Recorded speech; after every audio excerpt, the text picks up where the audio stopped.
You're listening to the Spirit Podcast. Hi, friends, and welcome to The Spirit. I'm Beck.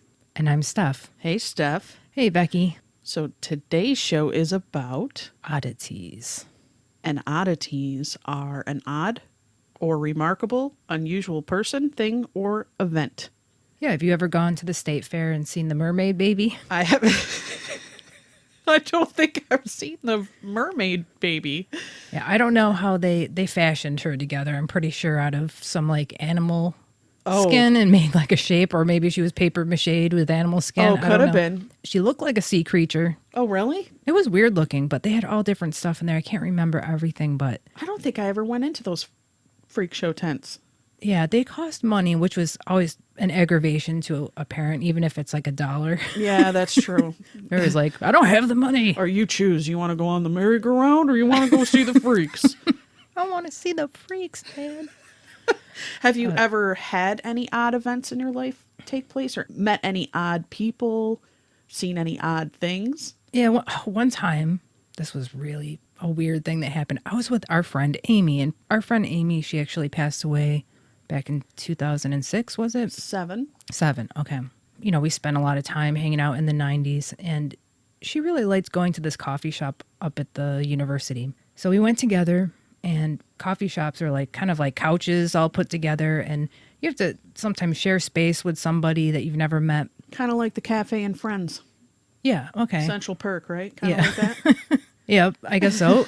And but this hippie-ish older gentleman was in there, and he was very out there, and he would not stop talking to me and Amy. Mm-hmm. And he's like, I've been living in the cemetery. I mean, he was going on and on to the point where Amy left me.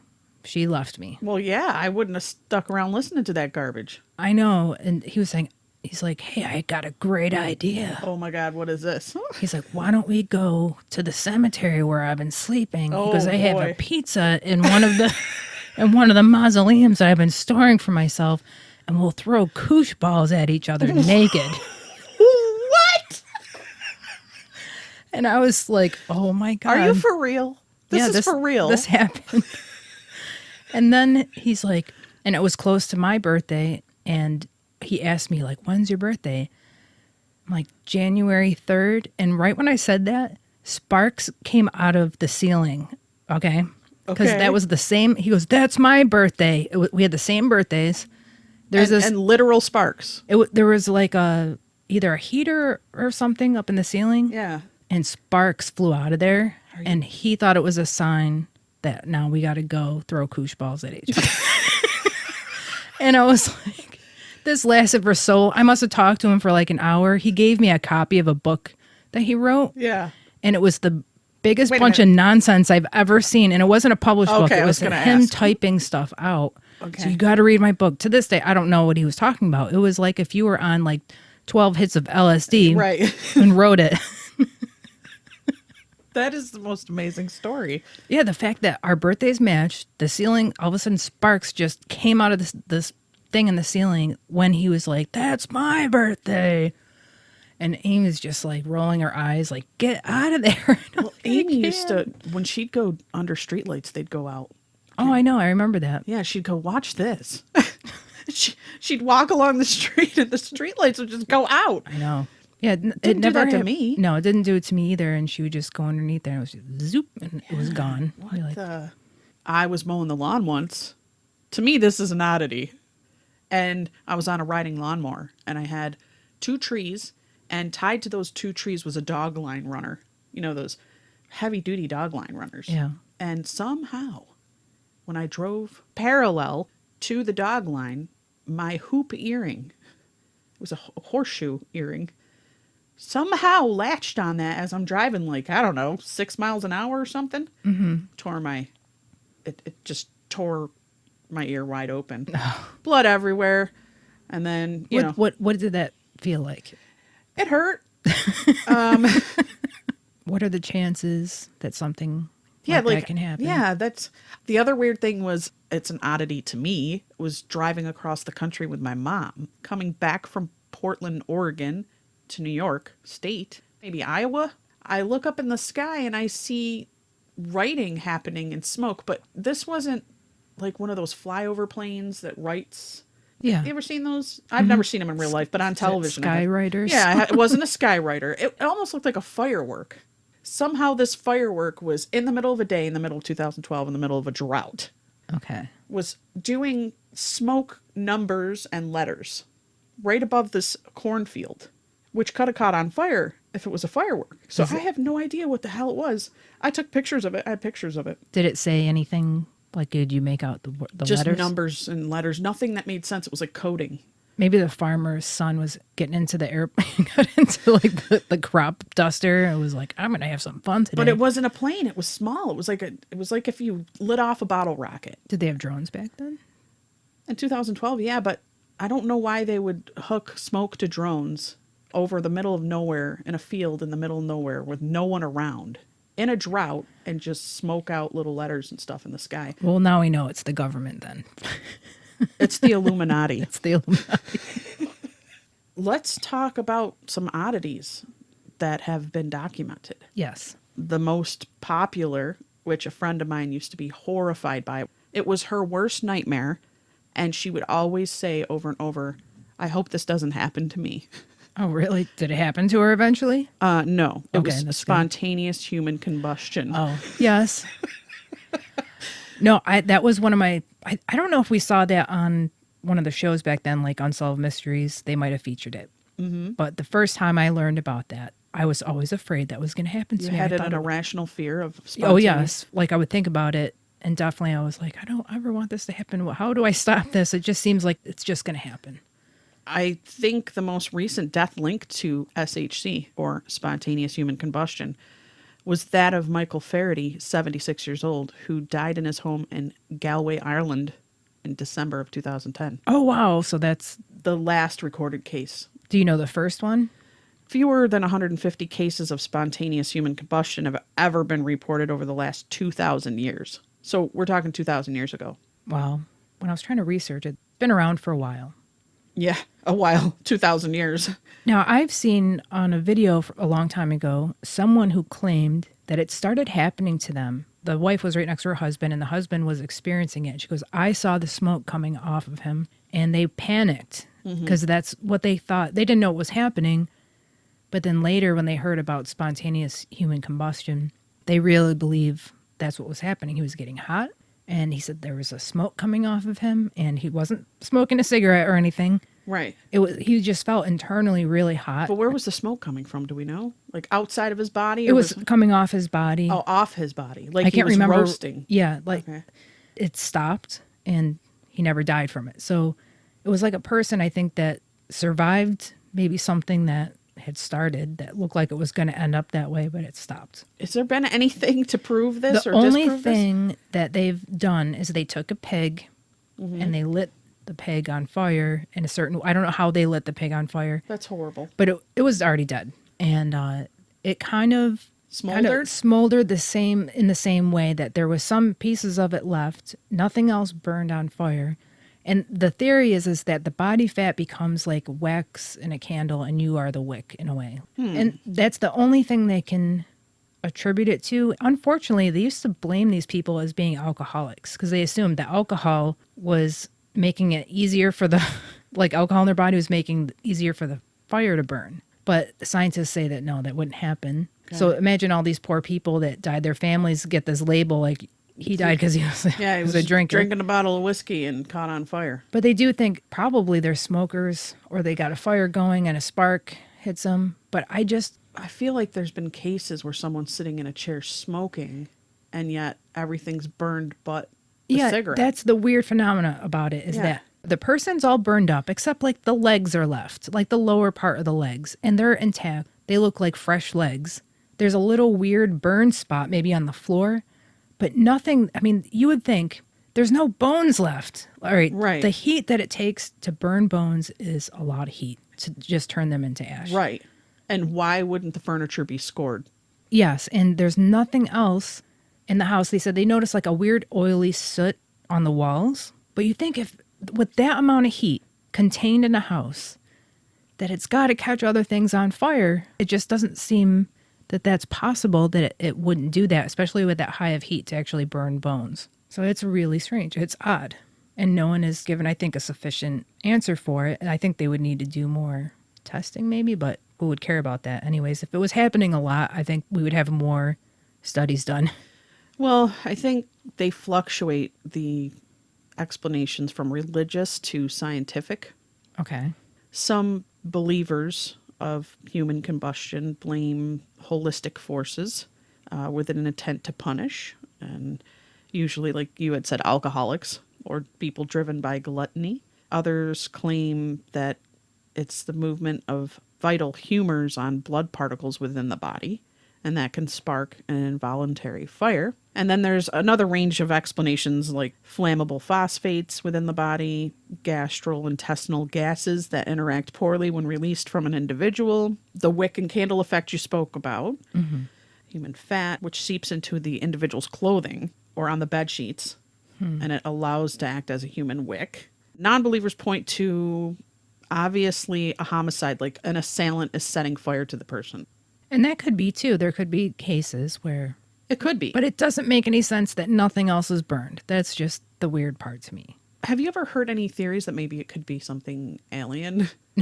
Laser beams. I mean, wouldn't that make sense, though? I don't know. I mean, think of this. Did you ever watch any videos about Chinese practitioners of like qi or ki or whatever they call it? Chi. There's this one guy I saw. I think it's some English people that want to do a documentary with him. He could start fires in his hands. Like he could create so much heat with his hands, he could light stuff on fire. And now maybe someone like James Randi would look at that and be like, that's a trick. But they tested him on different things and they really believed he could do that. And that qi, you can create energy and actually experience heat in your body. Right. Now he could focus it into the hands. Well, what if this person, I'm thinking, had a moment like that and it got out of control? I don't know. I mean, not that they're practicing, but maybe something in their body is unbalanced or something's happening that it triggered the chi response. I don't know. It's my own weird little theory. Sorry. Well, the earth is a mysterious place. It is, yeah. And humans are kind of mysterious at times. So I I think have so. no idea. It is fascinating. I don't think I have an irrational fear of it. Do you still have an irrational fear of it? No, I think because I was a child, it seemed like mindset at the time. Just another thing to be scared of. But I am afraid of house fires, though. I am a weird, They're stove scary. checker. I Yeah. check the stove at least 3 or 4 times at night. It's like, okay, off, off, off, off. This is unplugged. Doors locked. Then I bless the wall when I go to sleep. I'm like, please, God. Fires, it's so destructive. It's so... Well, I know where I live, I'd have to carry my mom. I don't like know. a fireman, you'd have to throw her over your shoulder. And I know my mom's disabled and I help her stay with her. And I'm like, Mom, if there's a fire here, you're screwed. I'm going to have to literally throw you on my back and buggy out. fall down the stairs. I think you could do it. You'd be pumped up with a lot of... Adrenaline. yeah. Have you ever heard of the dancing plague? No. It's also known as Saint Vitus' dance. Choromania was a truly bizarre medieval phenomenon from Central Europe. It involved spontaneous and continuous dancing by crowds of people until they collapsed through exhaustion or worse, died. That's really weird. It reminds me of those stories we've heard recently about girls that can't stop coughing or twitching or sneezing. There's weird things that would happen in a school. Like, I'd be like, Oh, that was catchy? yeah. Yeah. And they would all be doing it and like, I can't stop, or laughing, or it's been in the news several times, things like that. But I've never heard of the Choromania until recently. And then that was regularly reported by eyewitnesses and was a genuine concern for authorities. It was contagious. In June of 1374, one of the most widest outbreaks began in Germany before spreading to other places such as Cologne, Flanders, and later Italy. There are still outbreaks more than a century later. Strasbourg in July 1518, a woman named Frau Trophia began dancing in the street, and within 4 days, 33 others had joined her. And within a month, that's how long they went, there was 400. Many of them suffered heart attacks and died. That's crazy. And no autopsies were carried out. And because medical science of the day could hardly be described as advanced, the only guesses could be made as to the causes. Perhaps it was some kind of skin infection or muscular inflammation leading to spasms. And at the time, people believed that the dancing was a curse brought on by Saint Vitus, who, I don't know if I'm saying right, Vitus, Vitus, Vitus, Beatus. I don't know. who was, according to Christian legend, a Christian saint from Sicily. So they responded by praying and making pilgrimages to places dedicated to Vitus. They twitch all the way there and dance all the way there. Till- Well, there was some victims that recovered, Okay. and they perceived that connection between the illness and the saint. It's weird. I mean, I've heard of dance contests where Yeah. they have you dance all night and dance all day, and whoever can last the longest wins. Yeah. You know, it makes you wonder if it's more like mental, like someone thinks it's catchy and then they start reacting the same way because they're out of their fear. Like maybe fear is bringing, I don't know. Maybe it is some sort of weird plague. Or it's fungus, like Children of the Corn. Did you see Children of the Corn Part 2? No. It ended up being a fungus that spread, and that's how Oh, the corn made fungus, and that was blowing through the air. That was the cause of the whole thing. let's move on. So a few years ago in Siberia, they were reporting ginormous holes in the ground. I don't know how they find them. I think a plane flew over it. It was probably doing some sort of surveying. And these are really, really big. Big holes. Something that you don't want to... We're talking Grand Canyon type No, big, not or Grand Canyon, but like just big craters. they're not putting the size of them, but they're big. Like this one. Look at that. Okay, that's pretty damn big. And they're deep. Well, how would you describe that? I would say it's like a deep tunnel. Yeah, and it looks about 40 feet wide. Yeah, they Maybe even bigger? Yeah, one image we're looking at now, they look very large. Like you can see the person, he looks very small. Like if he fell in. Oh, you would die. I think they're very deep. They don't have the depth listed on here or the circumference of the circle of the hole, but they didn't know where they were coming from when Yeah, they weird. first It's saw like a them. sinkhole type of deal, right? Yeah, and this is what the scientists believe. They can't really prove it, but basically, they said as the average temperature in the region rises, a permafrost layer ceases to be as robust as before, and in certain places, it gives in to the pressure from within the earth. The surface of the earth deforms as a hill is formed under pressure from below, and then a suddenly provoked blast releases great energy that destroys the layer. It's just so weird that it would just somehow blast out. Well, they think it's like also methane too, so it's basically giant earth farts. Okay. It's kind of like aliens and weather balloons, or seeing UFOs and weather balloons, or the hum. You've heard of the hum. Yes, that one scares me. And that one to me is just unreal. You cannot say that that's seismic activity. There's no way. It's heard in weird random places. Like our microphone just before. Yeah, we had the hum. I don't think that everything can be explained by science, and yet we're just so quick to say, oh yeah, that's scientifically explained, so it is what it is there. Yeah, and there's quite a few of them. It's not like it's just one. And I know Siberia, I mean, that's just an ice hell. It's pretty cold there. Yeah. I don't know what their summers are like, but I know their winters are very severe. So that's one place that I find it's very strange. They have a bunch of these, and Siberia's strange anyway. I wouldn't want to go there. no, never. Did you hear about the maniac squirrels that are terrorizing Queens neighborhoods? The in Queens, New York? Yeah, in Queens, oh, no, New I York. didn't hear that. The squirrels have been attacking residents at Rego Park for weeks now. The last assault finally drew blood. Wow. Anytime there's a story about small furry animals going after a person, the answer is usually rabies, right? Mm-hmm. But what else could make a creature take on someone so much bigger who has opposable thumbs? I think they gave them too many like sweet treats and carbs, and they were addicted. They want more. Maybe the squirrels are sick of their place on the food chain and they're going after the people now. But they've been actually attacking people for weeks at this point, and this was actually in December this started.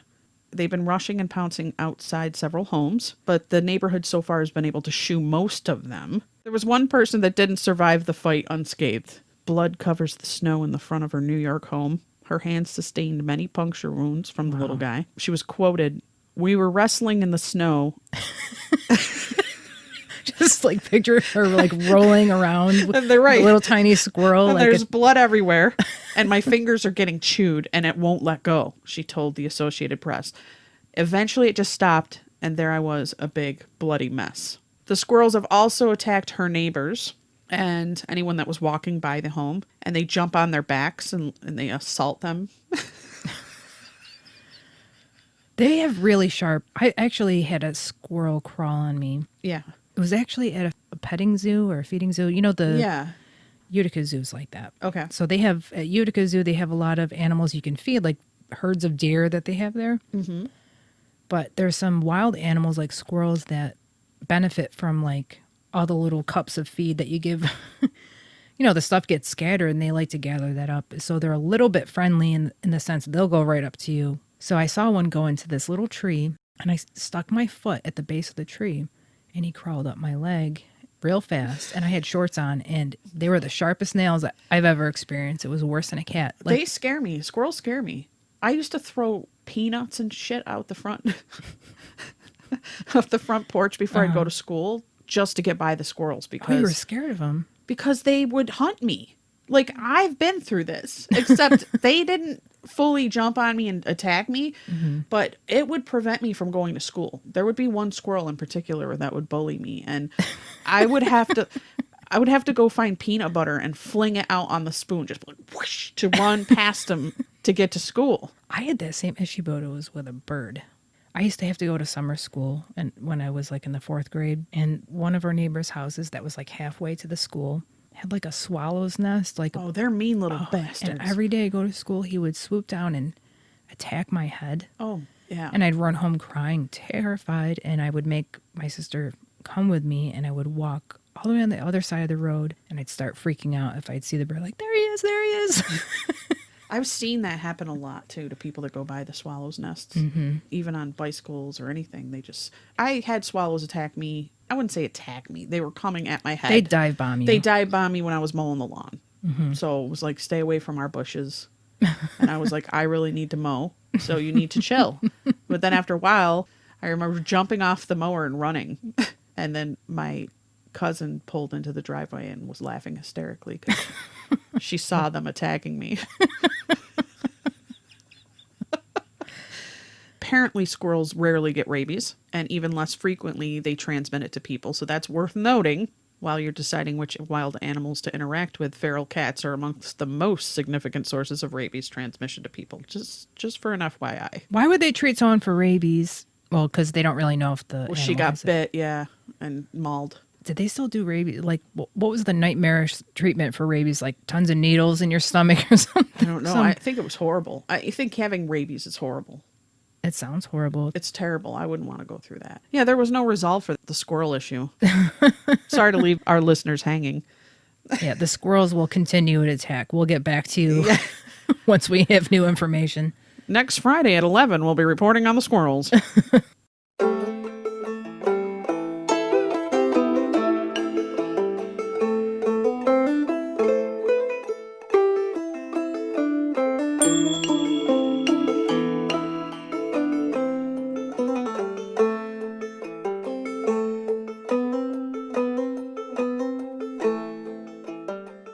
So our next subject are the 5 places on Earth where gravity doesn't work. I don't know what that means, doesn't work. How does gravity not work? Where things should go down, like gravity pulls things down. Yeah. They do the opposite. So you float? I don't think that the person just starts floating. Because I want I to would go love there. that. I would love that. I would too. I really want to do the jetpack thing. That's how I want to fly. What about that thing that they have in some centers where you can skydive, but Yeah, your- and that like the tunnel. fan Yeah. blows you up? I would do that. Yeah, me too. It's better than jumping off of an airplane and not knowing if your parachute's going to open. Safer. Yeah, a little bit safer. So, okay, there's no gravity. How do they know this? They throw something in the air? Well, you can witness it. You can see it. So Okay. I'll just go through the 5 that they Sure. have. Okay. So the first one is an inverted waterfall. So the water doesn't fall, it goes back up. That's insane. Located in the Republic of Chile, the waterfall flow appears to flow upward. But upon closer look, you'll realize that the phenomenon can be explained by the extremely strong gusts of wind blowing up from underneath. And why would they claim that? Oh, okay. All right. All right, so let's forget about that one. Okay. That one's garbage. They've taken away the joy of mystery. Okay, Mount Aragats in western Armenia Sitting about 30 kilometers from the border of Turkey, this mountain also defies all known physics, with a river flowing uphill and even cars rolling uphill on their own. Wow. Now I've heard of this. I've heard of cars rolling uphill in America, even Yeah. certain areas. It's the vortexes. I mean, paranormal investigators claim it's like little ghosts, children and stuff pushing them. But, That's really scary. well, there's handprints apparently on some of the cars of little kids. But, I mean, this is a mountain with things flowing backwards. This is bigger. Yeah. Okay. So there's one in Canada called Magnetic Hill. It says in the Canadian province of New Brunswick, cars are also known to roll uphill on their own. There is some place that's out, is it in Oregon, where there's a house or some place that they claim gravity doesn't work, but I think those are more illusions. Oh, yeah. Did you know that the inventor of Pringles can is now buried in one? No. 1966, Frederick Bauer. His name isn't Pringles? Frederick Pringles developed the ingenious idea for Procter & Gamble to uniformly stack chips inside of a can instead of tossing them into a bag. He was so proud of his invention that he literally wanted to take it to the grave. That's pretty cool. The guy that made the Italian coffee machine that he invented, that everyone still uses today and he invented a long time ago, he put his ashes in the coffee pot. What did he do with the coffee pot? They probably Did they buried brew it? They brew it up and have a nice cup of joe, and that's where we get cup of joe from? Pretty nasty espresso shot. How about children of identical twins are genetically siblings, not cousins? Wait, children? Yeah. Children of identical twins. So if you had an identical twin Yeah. and you both had kids, your kids are genetically siblings, not cousins. Really? Yeah. Huh. Cousins whose parents are identical, twins, share 25% of their DNA instead of the usual 12.5. While full siblings share 50% of their DNA, half siblings share 25%. Children of identical twins are legally cousins. They are genetically the equivalent of half siblings. Wow. That's an oddity. Thought Yeah. you might want to know. That's very, I never thought about that. That's very interesting. I don't know if anyone out there has heard of Coral Castle in Homestead, Florida. Yeah, love it. I know. I heard about this also probably in the 80s. When I heard about it, I was just like, oh, this guy's the coolest. But he has a sad story. So I forget which country he's from. Isn't it like Hungary or something like that? Yeah, he's like Eastern Europe or Ed Leeds Scallon. It's very hard to say his last name. The guy that built Coral Castle, his name's Ed. Ed, who made Coral Castle, made it because he had really a sad experience in his life. And he was about to get married. His bride-to-be left him at the altar. She changed her mind. And he was very devastated by this. Instead of trying to get her back, which maybe he did, but he took all that energy into dedicating almost like a shrine to her. And so he was very kind of like to himself. And so no one knew what he was up to. But basically, I think at night, or at least isolated times, he was finding like, is it limestone or whatever it is that's in Florida, or it's made out of coral, but it's older. And he'd cut slabs, and these slabs weighed tons. And this guy didn't use a truck. He didn't use a crane. He didn't use any machinery.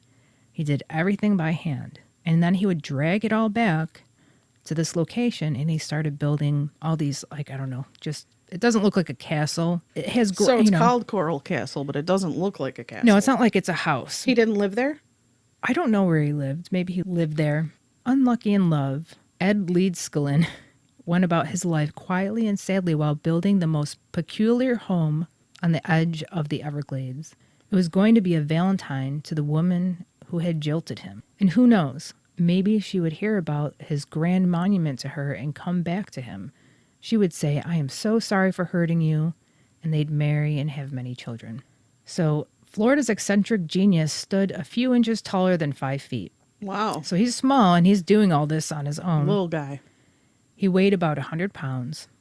Starting in about 1920, he began cutting huge blocks of stone from Florida's hardest ground, the oolitic layer of limestone, fossil and coral just under the Everglades topsoil. From the massive rocks he sculpted furniture, a solar system, a telescope, and even table shaped like a heart. Then he moved them into place. A few sculptured weighed 20 tons or more by himself.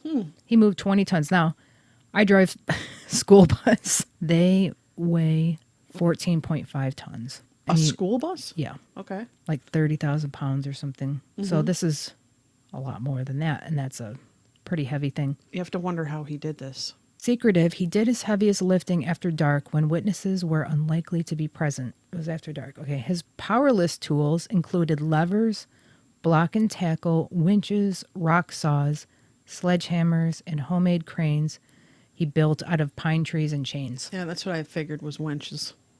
Yeah, you can move a lot. Is it wenches or winches? Winch. So he Winch. didn't have a whole He didn't have a... a posse of wenches helping No. him?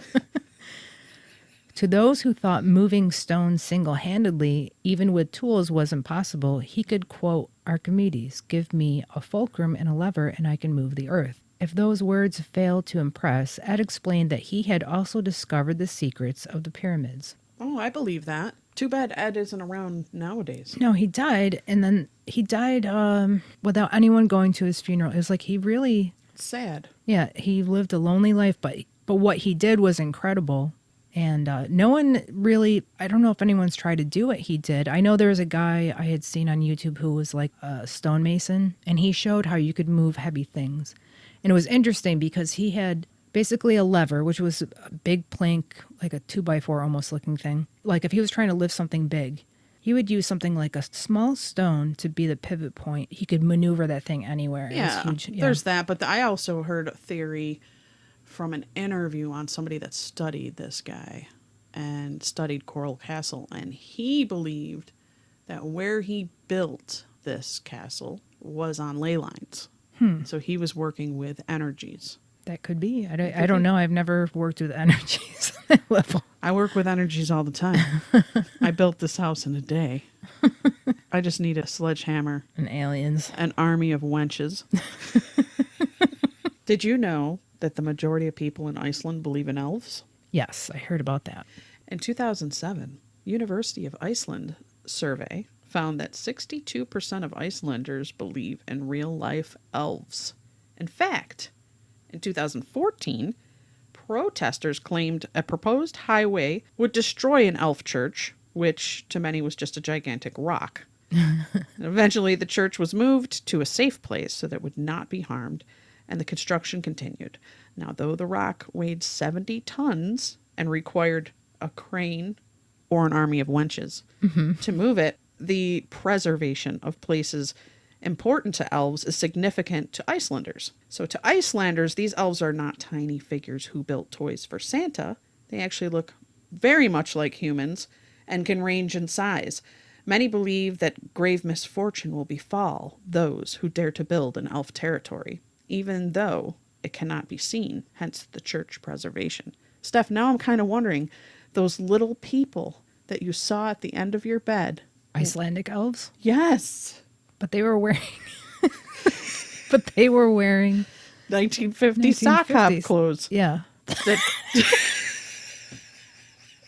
Sorry if no one knows what we're talking about, but you'd have to go to the... Rachel Sweeting's episode. Yeah. So that happened with Rachel Sweeting. Yeah, I saw the elves. I don't know. Maybe they were American elves. It could be. Maybe that they exist everywhere, but they adapt to the times. Maybe they were a little behind. Have you heard about Zin Zui? No. She's also known as Lady Day and was the Marquis of Day. What's a marquee? You're asking me questions that I have no idea. But she was from the Western Han Dynasty in ancient China, and her tomb was found 2,000 years after her death inside of a hill in China, with hundreds of valuable artifacts and documents alongside her body. What surprised everyone, however, was how incredibly well-preserved her body was thousands of years after her death. Wow. Lady Day was found with all of her organs and blood vessels intact. What? Yes, there was also a small amount of type A blood found in her veins. And she still had hair and eyelashes. Wow. Scientists found seeds of melon in her stomach, which led them to believe she died during the melon season in summer. And this also meant she died within a couple of hours of eating a melon. What surprised everyone the most was the mysterious liquid that her body was soaked in. It was mildly acidic and had some magnesium in it, and was probably what helped to preserve her body. To this day, scientists still don't know what kind of liquid it was. That's really weird, and it's amazing that it's so old. Did you also know that scientists recently, as of 2020, found that there has been a universal drop in human body temperature? No, I didn't know that. That's weird. Well, I'm going to say something very weird that I ran, I'm talking like my whole life, at 99.1 or 99.9, my temperature always. They would always say, oh, it's like you have a low-grade fever. Wow. When I'd go in and get checked my whole life. Then my doctor said, some people just run differently temperature-wise, and that's your base. But since this pandemic started, and since I've been getting temperature checked, Yeah. and I'm not just talking like the little laser that hits your head, I'm talking under the tongue. I've dropped to 97 point something. What's your baseline temp? It's usually lower than 98.6. Yeah, but not much lower. It's usually like 98.2. Sometimes it's been 97. So have you noticed a drop in your temperature? Yeah, no, I used to be normal for the most part. I didn't have a high reading. But there's times where I've had like a 99 point something, didn't feel sick at all. I was like, wow, why am I so hot, But Yeah. Well, according to the recent study by the University in California, the average human body temperature is falling globally. In the UK, for example, the normal body temperature is now 97.9. In a study in Palo Alto, California, they found that American bodies run at around 97.5. maybe we're balancing out the global warming. I'm wondering. We have to lower our temperature so that we don't overheat the earth, especially those women going through menopause. They're saying this isn't just a first world problem, so it's not just Western countries that are experiencing this. This is actually happening all over the world. Scientists just don't know, but there's an educated guess that there's something that changed in the human physiology. And one theory, we're experiencing fewer infections these days. We all undoubtedly, an infection will raise the body's temperature, resulting in a fever. That doesn't make sense. How are we experiencing fewer infections? I know we're in a pandemic. I don't know. I feel like we have so many more weird problems, like with autoimmune diseases and stuff that has been increasing over the years. They really don't know. And it's not cold air either. They don't know why this is happening, but they're saying, don't worry, there's no need for alarm, even though your body temperature is dropping rapidly. I wonder if animal body temperature is dropping. Theirs is different than ours. They don't have the same reading as we do, but... That is a good question.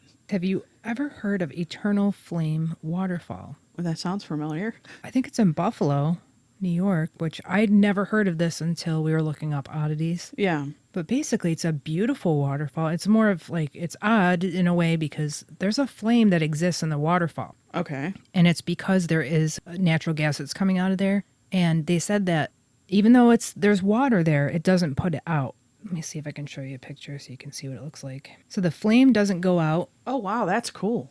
Yeah, it's like a little grotto. It does look like a little grotto with a little And there's campfire inside. Yeah, it's like a campfire and there's water cascading over it. And they said the flame will actually go out, but then immediately light back up on its own. Wow. So the fire must be deeper.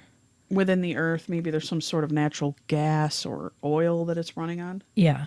And it's why- almost like that town in Pennsylvania that's on fire. Yeah. That's scary. Yeah. I don't know why anyone would want to be near that place, but but I think it's really cool. I'm like, wow, it seems like a very beautiful, mystical place, just naturally. Have you heard of spook lights? No. This may be a phenomenon related to ball lightning. Have you heard of ball lightning? Yes, I've seen that actually. But nobody really knows, actually, if it's related or not. But spook lights are reported around the world. The most famous, perhaps, are the Marfa lights, and that's seen near Marfa in western Texas. The lights appear almost nightly and can be seen at a distance from the Highway 90. Yet, when investigators try to approach the lights, nothing's there. The other spook lights include the Tri-State Spook Light near the borders of Oklahoma, Kansas, and Missouri, the Brown Mountain Lights near North Carolina, the Gurdon Light near Gurdon, Arkansas, the Cemetery Lights off Silver Cliff, Colorado, the Hebron Light in Maryland, the Hornet Spook Light in southwest Missouri, and the Peakland Spook Lights in Britain. There are many unproven theories, of course, including alien activity, mirages, ghosts, usually headless railroad workers, and ball lightning induced by tectonic stresses and rocks. Never heard of the spook lights. I don't know. Do you have to see them during the day or do you only see them at nighttime?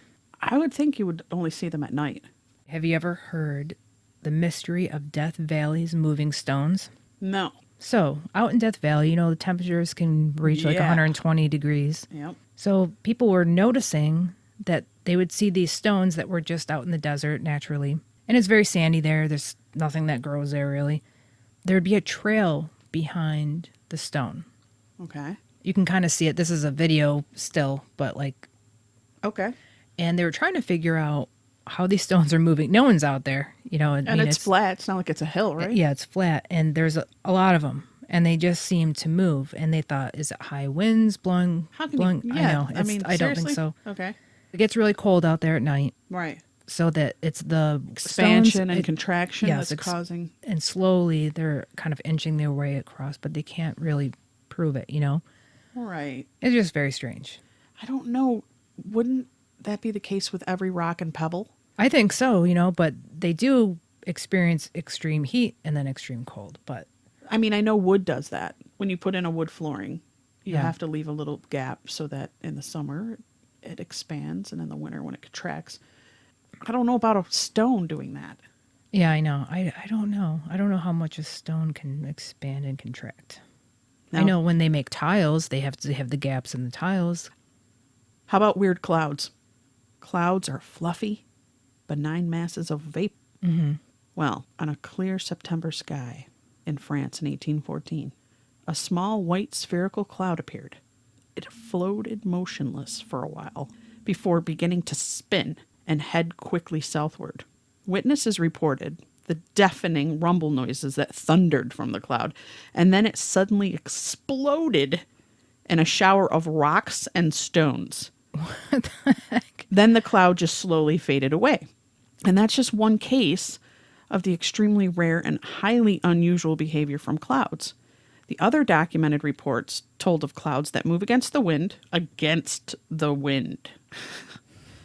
Clouds that rain insects or carry peculiar shadows. And there's even story of a man from Oyster Bay, Long Island, who was attacked by a spitting cloud. It's difficult to come up with any kind of rational explanations for these tales. That's weird. Well, that's like the people who saw the city in the clouds over China. Yeah. That's But that seems to me more like laser projection type stuff. You think so? Probably. Like one of those experiments that they did, probably. I think so. I would agree with that. Yeah. That seems more logical. I could see China doing that. There's fish that's fallen from the sky. We've heard that, probably. Yeah.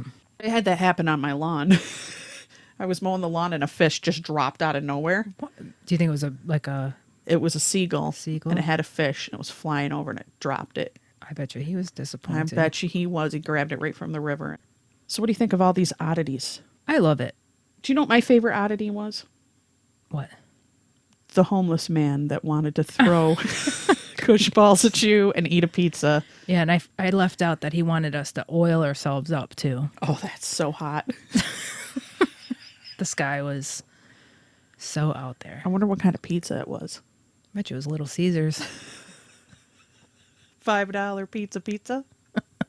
Hot and fresh. It was hot. Yeah, and it was left in the cemetery mausoleum so I could eat it later. Oh, my Lord. Oh.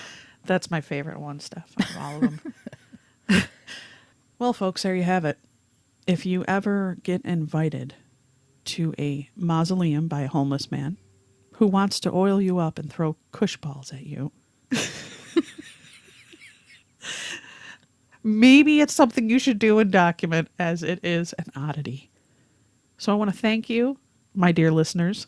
Remember, you can get a hold of us at tothespiritpod@gmail.com. Like, subscribe, share, tell your friends about our podcast. Rate us and review us. And until next time. To the Spirit Podcast. Supernatural Science. Aliens. Psychic. Mystic. Spirit. Divine source. Heaven. The dead. It's magic, magic.